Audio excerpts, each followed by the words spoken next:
The Seeley Institute launched the African Judicial Exchange Network in 2021. Today, it's an active platform for cooperation and peer expertise exchange for judges and magistrates from 11 African countries. Our activities are driven by core group members and include trainings, webinars, and roundtable meetings.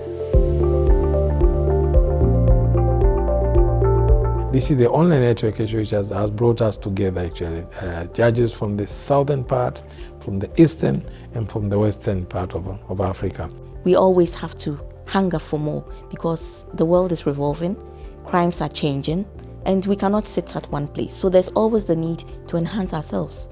I just felt joining the African network was important because as a continent, in as much as each country is diverse, we have unique situations to each country.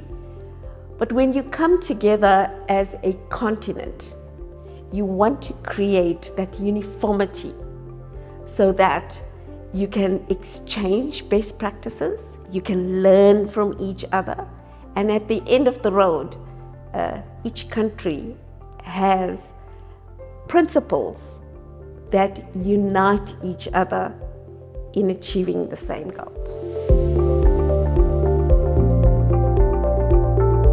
The minute you start eroding judicial independence, you are leaving no forum for the people to run to when they have a problem.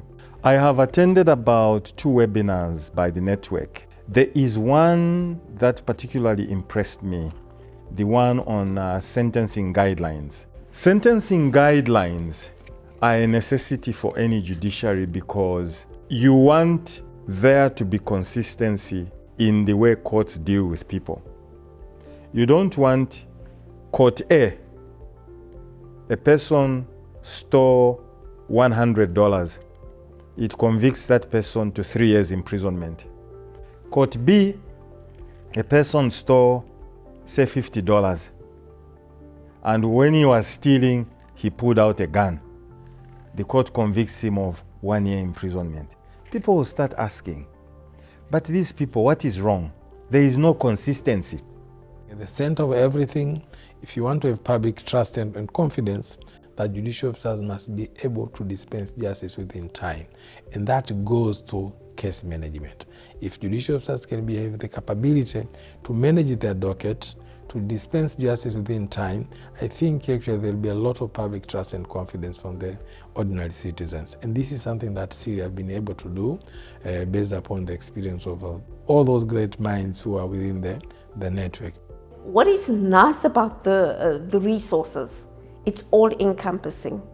And when one reads the resources, it does nothing more than to empower colleagues. Colleagues can then read and see, hold on, there is uniformity internationally, regionally, and I just found it a wealth of information and very beneficial. I have seen the guidelines on case management. I have also seen the guidelines on social media. I have seen the guidelines on running a virtual court. And these are so relevant. They've been so relevant in my work because right now in Kenya, most of our court sessions are virtual. I think I find the work that the network is doing to be very relevant.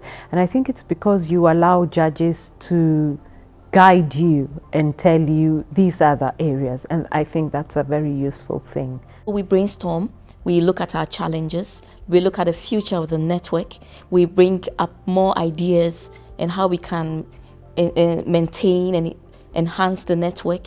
We look at sharing and reaching out to other countries and jurisdictions where they are not part of the network yet, and we are hoping that in the next few years we'll be bigger and we will have a larger number of participants in the network, and we are looking at learning more and enhancing our skills as judges. At the end of the day, we all want one thing, justice. And that's the beauty about the African Judicial Exchange Network.